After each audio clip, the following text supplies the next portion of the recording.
Good morning everyone. आज की बात की शुरुआत हम एक प्रश्न से करते हैं, आखिर क्यों? आखिर क्यों कोई शिकायत नहीं है, आखिर क्यों कोई आपत्ति नहीं है, आखिर क्यों एक प्रश्न है संवाद के लिए, चर्चा के लिए।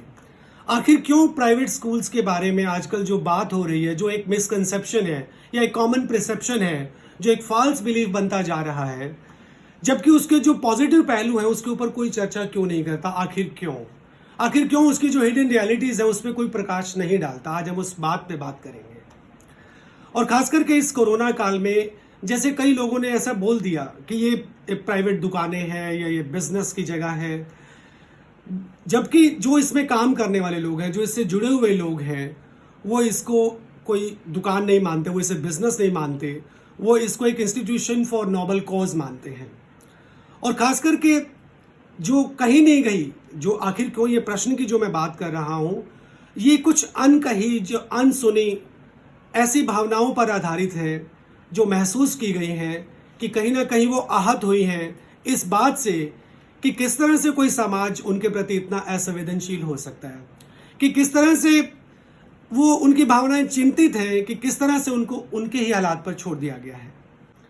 यस, आखिर क्यों बात नहीं होती, क्यों कोई जनसंवाद नहीं होता, क्यों चर्चा नहीं होती प्राइवेट स्कूल्स के बारे में, जो सामाजिक कल्याण के लिए एक शिक्षा के क्षेत्र में उत्तम फैसिलिटीज के साथ, एक्सपर्ट फैकल्टी के साथ, लेटेस्ट टेक्नोलॉजी के साथ बेहतरीन सेवाएं दे रहे हैं शिक्षा के क्षेत्र में। और यही कारण है कि अधिकतर लोग चाहते हैं, यहाँ तक कि जो विरोध करते हैं वो भी चाहते हैं कि उनका बच्चा एक अच्छे प्राइवेट स्कूल में पढ़े, क्योंकि वो जानते हैं लेकिन मानते नहीं है। जानते हैं कि वहाँ पर वो इस तरह की शिक्षा लेगा जो आने वाले जीवन में उसको तैयार करेगी किसी कंपटीशन के लिए, अपनी प्रतिभा को दिखाने के लिए उसको एक अवसर देगी। अब हम बात करते हैं कि जहाँ एक प्राइवेट स्कूल्स का समूह, पूरे भारत में आप देखिए कितना बड़ा समूह होगा, कितने लाखों लोगों को ये रोजगार देता है प्रत्यक्ष रूप में, और अप्रत्यक्ष रूप में कई और लाखों लोगों को रोजगार देता है। हम शुरुआत करते हैं बिल्कुल प्राथमिक स्टेप से, जहाँ एक संस्थापक सोचता है कि मैं एक विद्या के मंदिर का निर्माण करूंगा। अब बात आती है कि प्राइवेट स्कूल जिसे एक निजी स्कूल कहा जाता है। निजी यहाँ होता है केवल रिस्क और रिस्पॉन्सिबिलिटी, और कुछ नहीं होता। अपने रिस्क पे, लेकिन एक संकल्प के साथ वो ये सोचता है कि मैं यहाँ एक ऐसा इंस्टीट्यूशन बनाऊं जहाँ पर आसपास के लोगों को एक अच्छी शिक्षा मिले, और सबसे अच्छी मैं फैसिलिटीज दूं, सबसे ज़्यादा एक्सपर्ट लोगों को मैं रखूं, और मेरी ओर से हर प्रयास ऐसा हो कि कुछ ना कुछ स्कूल में नया जुड़े। ये हर संस्थापक ये चाहता है। और सबसे पहली गतिविधि जो होती है वो बैंक पे जाता है, लोन लेता है, इससे बैंक का एक बिजनेस बढ़ता है, बिजनेस एक्टिविटी होती है। उसके बाद कंस्ट्रक्शन का काम शुरू होता है। कंस्ट्रक्शन के से जुड़े हुए लोगों को रोजगार मिलता है, कंस्ट्रक्शन की सप्लाई करने वालों को रोजगार मिलता है, लेबरर्स को रोजगार मिलता है, इलेक्ट्रिशियन को, प्लम्बर को, पेंटर को, और कई लोगों को, कारपेंटर को उस समय भी काम मिलता है, और वो एनुअल मेंटेनेंस के अंदर वो ताउम्र चलता रहता है।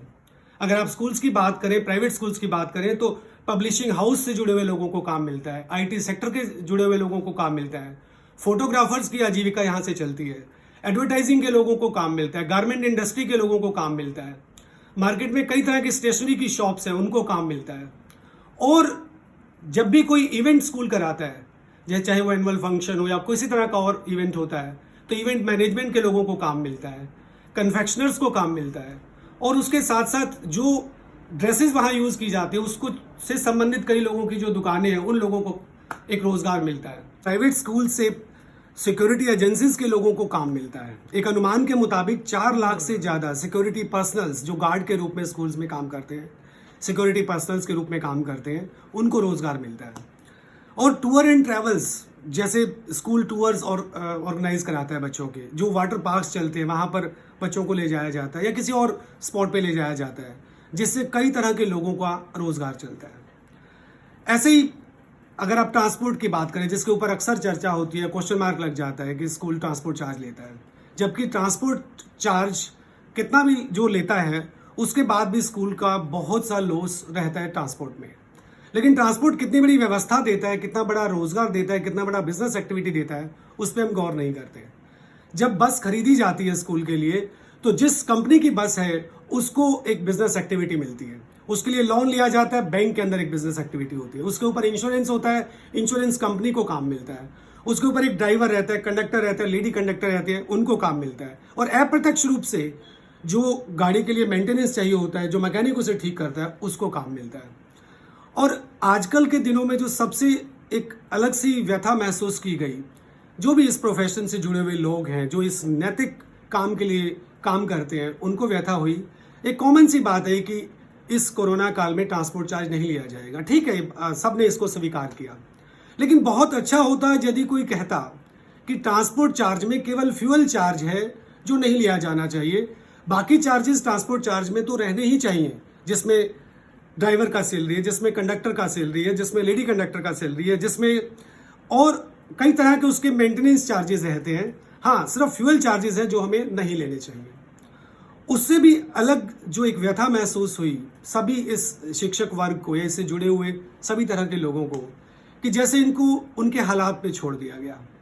अक्सर ये सुनने में आता है कि कोई बात किसी ने वायरल कर दी, किसी ने कोई फोटो वायरल कर दी, किसी ने कोई लिखित कोई पेपर वायरल कर दिया कि जब तक स्कूल नहीं खुलेंगे तब तक फीस नहीं दी जानी चाहिए, जब तक अभी देखेंगे जी क्या पता कैसा नियम आएगा, शायद फीस हमें नहीं देनी पड़ेगी। कितना असंवेदनशील हो गया समाज उसके प्रति, उस वर्ग के प्रति जो समाज के कल्याण के लिए काम करता है। जबकि जैसे ही लॉकडाउन की घोषणा हुई, सभी स्कूल के संस्थापकों ने, सभी शिक्षक वर्ग ने सबसे पहले ये सोचा कि किस तरह से बच्चों की पढ़ाई जारी रहे और क्या हम अल्टरनेट अरेंजमेंट कर सकते हैं। और लगभग सभी स्कूल्स ने घर में ही स्कूलिंग की व्यवस्था की, ऑनलाइन स्कूलिंग दी। टीचर्स ने इतनी मेहनत की जो आज तक वो कर रहे हैं, वो अपने वीडियोस बनाकर भेज रहे हैं, ऑनलाइन ऐप के जरिए वो पढ़ा रहे हैं, उनकी नोटबुक्स को चेक कर रहे हैं घर पर ही, उनसे पिक्स लेकर, और उनकी रिपोर्ट बना रहे हैं, केयर कॉल कर रहे हैं पेरेंट्स को कि बच्चा पढ़ रहा है कि नहीं पढ़ रहा है। मीन्स एक सतत प्रयास जो टीचर का विवेक कहता है वो चल रहा है।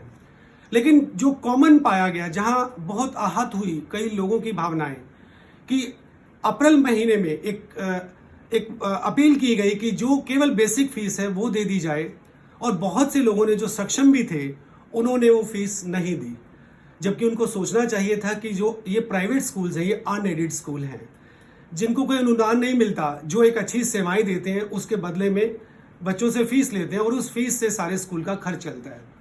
जबकि स्कूल को कहा गया, या स्कूल मानता भी है, कि किसी भी एम्प्लॉय को हम नहीं हटाएंगे, हम लोग उस व्यवस्था को जारी रखेंगे बशर्ते कि वो फीस हमें मिलती रहे, जिससे सारा खर्च चलता रहे।